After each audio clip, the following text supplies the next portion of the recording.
सलाम, नमस्ते, सत श्री अकाल। मैं हूं रजा और आप देख रहे हैं रजाग्राफी अनस्क्रिप्टेड की सबसे खास रिपोर्ट, अंतर्राष्ट्रीय प्राइम टाइम रिपोर्ट। एक ऐसी खबर, एक ऐसा वीडियो जिसके अंदर पूरी दुनिया की तमाम बड़ी खबर आसान और सिंपल भाषा में हम आपको बताते हैं। हजरात, सबसे पहली और सबसे बड़ी खबर यह है, मोदी जी ने अपने गोदी मीडिया के जरिए इस्लामाबाद और कराची तक कब्जा करवा लिया था। पाकिस्तान पेट में मुंह दिया था। पाकिस्तान के कई टुकड़े हो चुके हैं और पीओके हमने हासिल कर लिया है। हमने पाकिस्तान का पानी ऐसा बंद किया कि तमाम पाकिस्तानी तब से अब तक नहाए नहीं। पाकिस्तानी प्रधानमंत्री हो या सेनापति खून के आंसू रो रहे हैं। खाने के लिए उनके पास कुछ नहीं है। पत्ता उत्ता बांध रहे हैं, पत्ता उत्ता खा रहे हैं बस।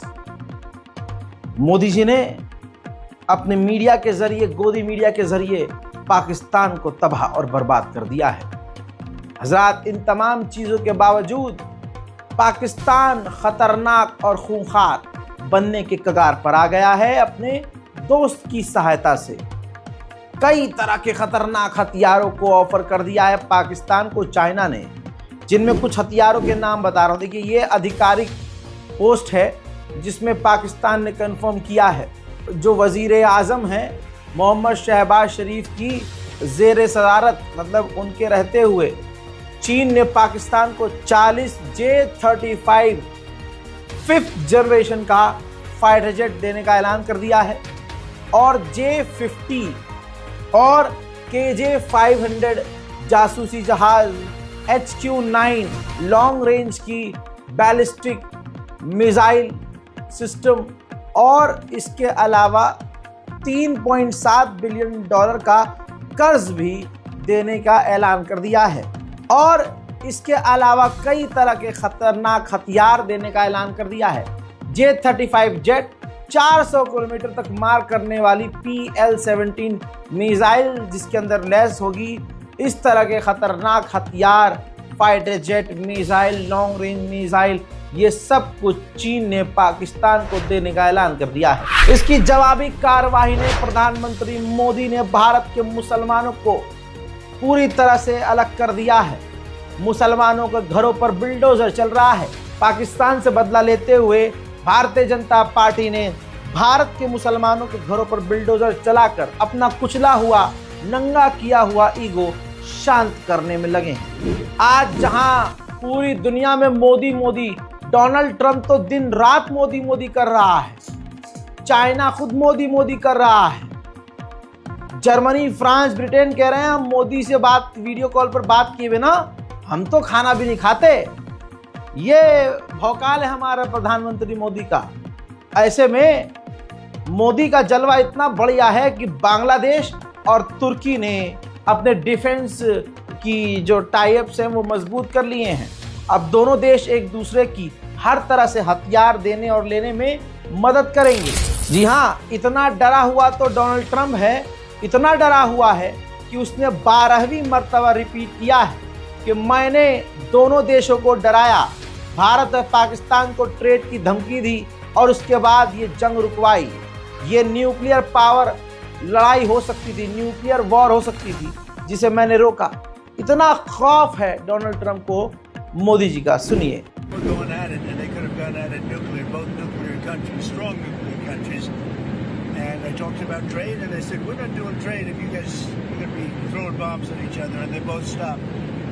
And I stopped that war immediately. That was going, as you know, that was going much further. And hopefully not to nuclear, but it might have gone to nuclear. In fact, it might have gone to nuclear in the next round. इतिहास में इतना बुरा समय पाकिस्तान का नहीं आया है। प्रधानमंत्री मोदी का ऐसा भौकाल जारी है कि जो कभी नहीं हुआ वो आज हो गया। लेकिन हमें क्या करना है? बीजेपी IT सेल और व्हाट्सएप यूनिवर्सिटी के जरिए जो फैलाया जा रहा है, हमें उसे ही सच मानना है, वरना मोदी जी गिरफ्तार करवा लेंगे। रिपोर्ट यह है कि इतिहास में पहली बार जो कभी ना हुआ वो हो गया है। UNSC में पाकिस्तान को बड़ी जिम्मेदारी पूरी दुनिया ने सौंप दी है। काउंटर टेररिज्म कमेटी का उपाध्यक्ष प्रेसिडेंट बना दिया गया है। दुनिया का सबसे बड़ा संगठन UNSC, जिसमें सारी दुनिया है, उस संगठन ने अपने संगठन के आतंकी गतिविधि और आतंकियों से लड़ने के लिए प्रेसिडेंट पाकिस्तान को ही बना दिया है। अब मोदी जी का भौकाल देखिए कि किसी की औकात नहीं है, गोदी मीडिया के एंकरों की औकात नहीं है कि मोदी जी से सवाल कर ले। दोस्तों, पनौती पता नहीं कौन है, मुझे तो नहीं पता। अब आप समझ सकते हैं, जो कभी नहीं हुआ वो हो गया। कितनी बड़ी जिल्लत है मोदी के लिए ये। इसे कहते हैं अंतर्राष्ट्रीय लेवल पर बचना, डंका नहीं, बस बजना, और ऐसा बजना कि मुंह से आवाज भी ना निकलना। निकल ही नहीं रही है। तो अब झंडा लेकर भारत का फहरा रहा है अगला इधर उधर।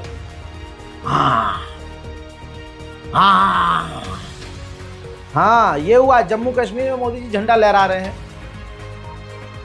बताइए, ये वो प्रधानमंत्री है जिसको पता चल चुका था कि पहलगांव में आतंकी हमला हो सकता है, इनपुट थे, इसीलिए मोदी जी खुद नहीं गए, न अपने लोगों को बचाया, बल्कि हुआ ये कि आतंकी हमला हो गया। उसके बाद 3 दिन के अंदर पाकिस्तान से सीज फायर कर लिया। कहने वाले फेंटा ने कहा था कि 30 दिन में POK हासिल कर लेंगे, जबकि पहलगांव में आतंकवादी जो मेन थे 3, वो अभी तक फरार हैं।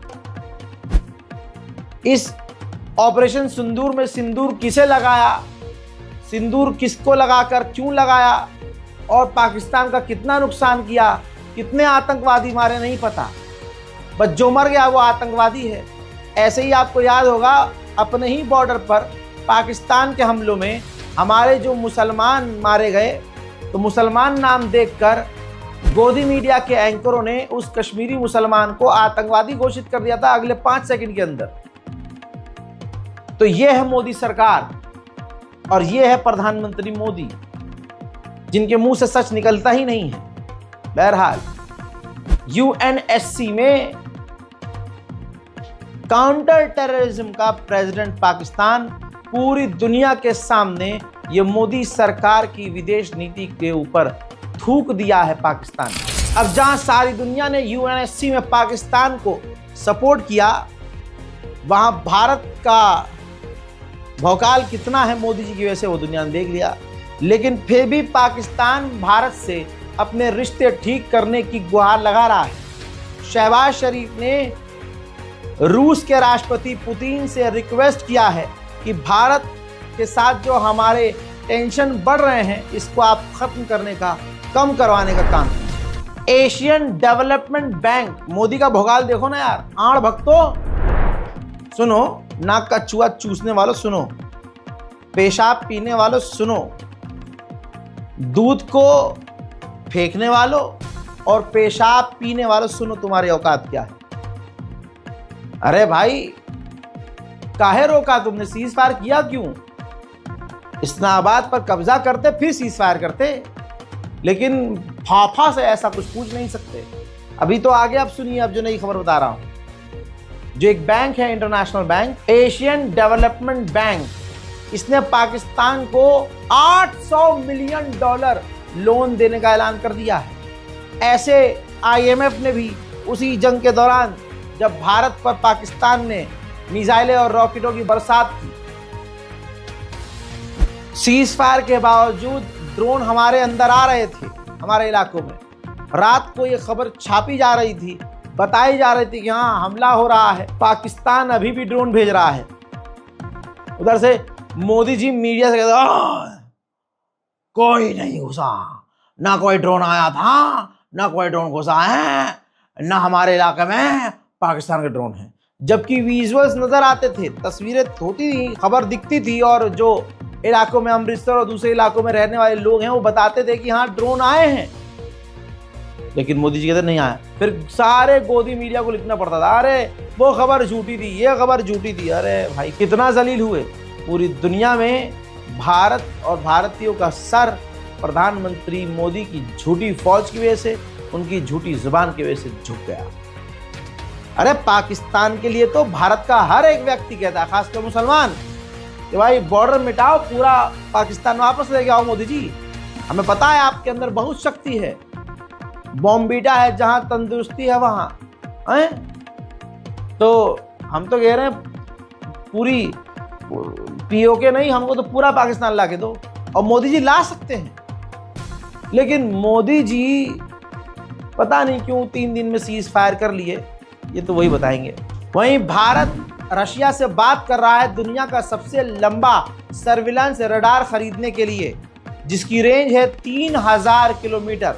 अगर ऐसा भारत के पास हथियार आ जाता है तो जंग में भारत को काफी बड़ी मदद मिलेगी। रूस के डिप्यूटी एम्बेसडर जो भारत में हैं, उन्होंने मीडिया पीटीआई से बात करते हुए कहा कि जो रशिया के पास अभी लेफ्ट हैं S-400 जो हमें और देने हैं, हम 2025 और 26 तक वो बचे कुचे S-400 भारत को हर हाल में दे देंगे। पाकिस्तान के स्पेशल असिस्टेंट हैं, पाकिस्तान के प्रधानमंत्री के स्पेशल असिस्टेंट हैं, उनका ये बयान आया है, उन्होंने खुद मीडिया से बात किया। देखिए, कॉपीराइट के चलते हुए मैं ये स्पुतनिक का वीडियो दिखा नहीं सकता हूँ, सुना नहीं सकता हूँ, लेकिन आप देख लीजिए, कैप्शन नीचे आ रहा है। इन्होंने कहा कि पिछले 15 सालों में आतंकवादियों के हमले में हमने अपने 90,000 पाकिस्तानी खोए हैं, हमारा मोटा नुकसान हुआ है। हम तो बल्कि आतंकवाद के खिलाफ भारत के साथ मिलकर आतंकवादियों से लड़ने के लिए तैयार है। उधर भारत ने पाकिस्तान और पाकिस्तान की पूर्व सरकार, अभी की सरकार और जितने भी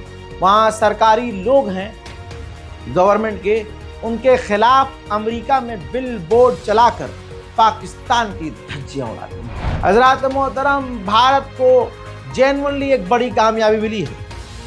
टाटा को, भारत की टाटा कंपनी ने डील कर ली है फ्रांस के राफेल कंपनी से कि पहली बार फ्रांस के राफेल का कोई पार्ट फ्रांस के बाहर बनेगा। जी हां, भारत के अंदर राफेल के पार्ट्स, कुछ पार्ट्स भारत की टाटा कंपनी बनाएगी। पाकिस्तान चाइना का J-35 फाइटर जेट काफी एडवांस से खतरनाक है, इसको मैं हल्के में नहीं ले सकता, क्योंकि खुद रिपोर्ट आपके सामने। पाकिस्तान के इस फाइटर जेट J-35 के ऊपर हमारे एयर मार्शल, भारतीय air marshal, retired air marshal ने कहा है कि चाइना और पाकिस्तान के J-35 को काउंटर करने के लिए हमें Su-57 रूस का चाहिए। जब तक हमें M का, यानी हमारा 6th जनरेशन का फाइटर जेट तैयार नहीं हो जाता, कम से कम Su-57 से ही लड़ना पड़ेगा। बात करें अब पाकिस्तान की, अब बुरा लग जाएगा, शुरू में आपको अच्छा लग रहा था रजा भाई, क्या बड़ा मजा आ रहा था यार, लेकिन ये भी सच है और वो भी सच है। पाकिस्तान ने भारत को 4 खत लिखे हैं, चारों में मांग की है कि आपने जो वाटर ट्रीटी एग्रीमेंट रद्द किया है और पानी रोकने की कोशिश की और रोका है, कम किया है, इस पर आप दोबारा विचार कीजिए, दोबारा सोचिए। लेकिन फिलहाल अभी तक भारत ने पाकिस्तान को कोई जवाब नहीं दिया है। पाकिस्तान में एक बड़ा कांड हो गया, जेल टूट गई, जेल टूटी, रिपोर्ट आपके सामने है, और लगभग 200 से ज्यादा कैदी फरार हो गए। कांस्टेबल जो है, हेड कांस्टेबल, वो भी फरार है, क्योंकि उस पर इल्जाम लगा है कि उसकी ही लापरवाही हुई है। इसके बाद आईजी समेत 23 बड़े अधिकारियों को भी सस्पेंड कर दिया गया है पाकिस्तान में। भारत ने पाकिस्तान के कई एयर डिफेंस सिस्टम को तबाह किया था, चीनी एयर डिफेंस सिस्टम को ही तबाह कर दिया था। इस बात को पाकिस्तान मानता है, यही वजह है कि तुर्की से ALP-300G Turkish air defence system खरीदने की बात पाकिस्तान तुर्की से कर रहा है। दोस्तों, हमने इंडस ट्रीटी पाकिस्तान से कैंसिल कर दी, जिसके बाद पाकिस्तान के डिफेंस मिनिस्टर ने धमकी दी है कि हम शिमला एग्रीमेंट कैंसिल कर देंगे।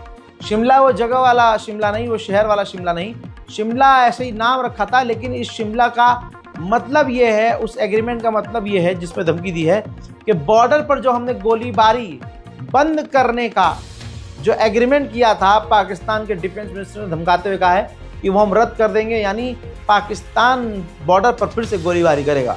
अब देखना यह है कि मोदी जी कह रहे थे ये कर देंगे, वो कर देंगे, करिए मोदी जी, कब करेंगे।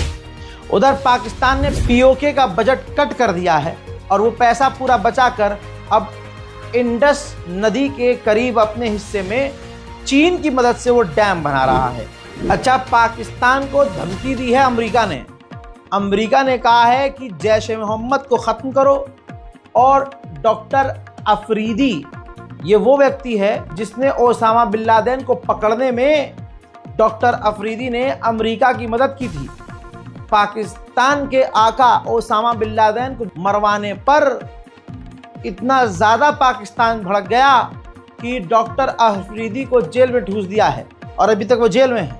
तो अमेरिका ने मांग की है कि उन डॉक्टर अफरीदी को भी पाकिस्तान रिहा कर दे। उधर अमेरिकी सेनेटर ने धमकाया है मोदी जी को कि मोदी सरकार यानी गवर्नमेंट, भारत की सरकार जो है रूस से बहुत ज़्यादा हथियार ले रही है, जो हमारे लिए भविष्य में सही नहीं है। लिहाजा भारत रूस से नहीं, अमेरिका से हथियार। उधर चाइना ने अपने मुंह से एक्सेप्ट कर लिया है, पूरी दुनिया में खबर आ चुकी है। चाइना ने इस बात को नहीं झुटलाया कि हमारा एयर डिफेंस सिस्टम कमज़ोर है, बल्कि ईमानदारी से उसने सच कबूल कर लिया। उसने कहा कि ब्रह्मोस मिसाइल के आगे हमारे HQ-9B और HQ-16 एयर डिफेंस सिस्टम कमज़ोर पड़े हैं, क्योंकि ब्रह्मोस मिसाइल बहुत ही फास्ट है। इंटरनल रिपोर्ट यह है कि भारत ने ऑपरेशन सिंदूर के वक्त पाकिस्तान के जितनी जगह पर हमला किया उससे भी ज़्यादा कई जगह हमला किया था। 8 ऐसी जगह हमला किया था भारत ने, जिनका नाम न भारत ने बताया न पाकिस्तान ने, क्योंकि पाकिस्तान ने इसलिए छुपा लिया कि पाकिस्तान की बेइज्जती होती, और भारत ने इसलिए नहीं बताया क्योंकि वो उनकी स्ट्रैटेजी थी कि पाकिस्तान को बड़ा नुकसान देना है। हालांकि 3 दिन बाद मोदी जी ने सीज फायर क्यों कर लिया, अल्लाह की कसम मुझे नहीं पता। उधर ईरान ने भारत पर बड़ा एहसान कर दिया। 3 भारतीय जो किडनैप हो गए थे ईरान में, लगभग 1-1.5 महीने की कड़ी मशक्कत के बाद ईरान ने उन तीनों को सही सलामत बचा लिया है और भारत भेज दिया है। उधर भारत का साथ बरतानिया ने दिया। बरतानिया के विदेश मंत्री भारत की राजधानी दिल्ली पहुंचे, प्रधानमंत्री मोदी जी से मुलाकात की और कहा कि हम आतंकवाद से लड़ने में हम भारत के साथ हैं। उधर चाइना ने इंडोनेशिया को अपना फाइटर जेट J-10 ऑफर कर दिया है। उधर चाइना ने अपनी खतरनाक नई मिसाइल दिखाई है DF-5B। कहा जाता है इसकी रेंज 12,000 किलोमीटर है, और जो हिरोशिमा पर बम गिराया था अमेरिका ने, उससे ये 200 गुना ज्यादा ताकतवर है। अल्लाह ना करे ये मनहूस चाइना जो है पाकिस्तान को ये मिसाइलें सौंप दे। भाई साहब, मेरे को तो अभी से डर लग रहा। मोदी जी कहाँ, इस्लामाबाद पे तो कब्जा कर लिया था आपके मीडिया वालों ने, क्या हुआ? कुछ करिए। उधर चाइना ने बताया है कि हमने एक रडार का सफल पूर्वक परीक्षण किया है। खासियत इसकी ये है कि बिना आवाज़ वाला कोई मिसाइल और रॉकेट भी अगर मूव कर रहा होगा कितनी भी दूर से, तो ये चीन का रडार सिस्टम उसको ट्रैक कर लेगा। व्लादिमीर पुतिन ने जहां चाइना को हर प्लेटफॉर्म पर अपना दोस्त कहा, लेकिन वहां दूसरी तरफ रूस की खुफिया एजेंसी FSB ने कहा कि चाइना को हम भले ही सामने से दोस्त कह रहे हैं, लेकिन पीछे से रूस उसे अपना दुश्मन मानता है। क्यों? क्योंकि चाइना रूसी रिटायर्ड लोगों को, फायर किए गए लोगों को अपनी एजेंसी में ज्वाइन करवा रहा है और रूसियों के ज़रिए रूस पर जासूसी कर रहा है, उनके हथियारों की टेक्नोलॉजी चुरा रहा है और वो दूसरों के लिए ख़तरा बन रहा है। फ्रांस के राष्ट्रपति इमैनुअल मैक्रोन 15 जून को ग्रीनलैंड पहुंचेंगे। कहा जा रहा है कि इससे अमेरिका चिढ़ सकता है। उधर यूरोपीय यूनियन कनाडा से डिफेंस डील के करीब आ चुका है। वहीं ब्रिटेन की पार्लियामेंट में मांग की गई है कि बुर्के को बैन कर दिया जाए। जिनकी अम्माएं बहनें चड्डी में अपने माँ बाप भाई बहन के सामने घूमती हैं, बेशर्मी से सड़क किनारे खड़े होकर चुम्मा चाटी और सेक्स तक कर लेती हैं दुनिया के सामने, जिनकी नस्ल ये हो, जिनका कल्चर ये हो, उन्हें बुर्का और हिजाब और तमीज़ तो चुभेगी ही। उधर चीन भारत के लिए बड़ा खतरा। चाइना ने अपनी आर्मी को J-35 देना भी शुरू कर दिया है। रूस का करीबी दोस्त बेलारूस और बेलारूस के राष्ट्रपति ये देखिए चाइना पहुंचे और चाइना के राष्ट्रपति शी जिनपिंग से उन्होंने मुलाकात की है। वहीं अमेरिका ने 2 चीनियों को गिरफ्तार किया है जो एक खतरनाक तरीके का नए तरीके का फंगस लेकर जा रहे थे अमेरिका, और उसको वो प्लान करके अमेरिकी खेतीबाड़ी में छोड़ते जिससे अमेरिका की खेतीबाड़ी तबाह हो जाती। उधर डोनाल्ड ट्रंप और एलन मस्क की दोस्ती कुछ समय बाद खत्म हो गई है। ये 2-3 दिन से चल रहा है और सबसे बड़ा मामला ये है कि अब डोनाल्ड ट्रंप ने कहा कि अगर विपक्ष की पार्टी को एलन मस्क ने फंडिंग की तो एलन मस्क के लिए अच्छा नहीं होगा। ये उसको वार्निंग है। एलन मस्क के टेस्ला और स्टारलिंक को खूब इसी डोनाल्ड ट्रंप ने प्रमोट किया, और अब जब डोनाल्ड ट्रंप और एलन मस्क भिड़ गए हैं तो अब व्हाइट हाउस कह रहा है कि एलन मस्क का स्टारलिंक सैटेलाइट हमारे लिए खतरा हो सकता है। उधर यूरोपीय यूनियन की स्पोक पर्सन ने बहती गंगा में हाथ धो लिया, कहा कि यूरोप में एलन मस्क का स्वागत। हजरात, गाजा और फिलिस्तीन की मदद के लिए इस बारकोड का इस्तेमाल जरूर कीजिए ताकि गाजा और फिलिस्तीन की हालत जो ऐसी है उसमें हम एक कतरे की मदद तो पहुंचा सकें। इस रिपोर्ट को शेयर जरूर कीजिए, बारकोड का इस्तेमाल कीजिए। फिलहाल के आज के अंतर्राष्ट्रीय प्राइम टाइम शो में इतना ही। जय हिंद।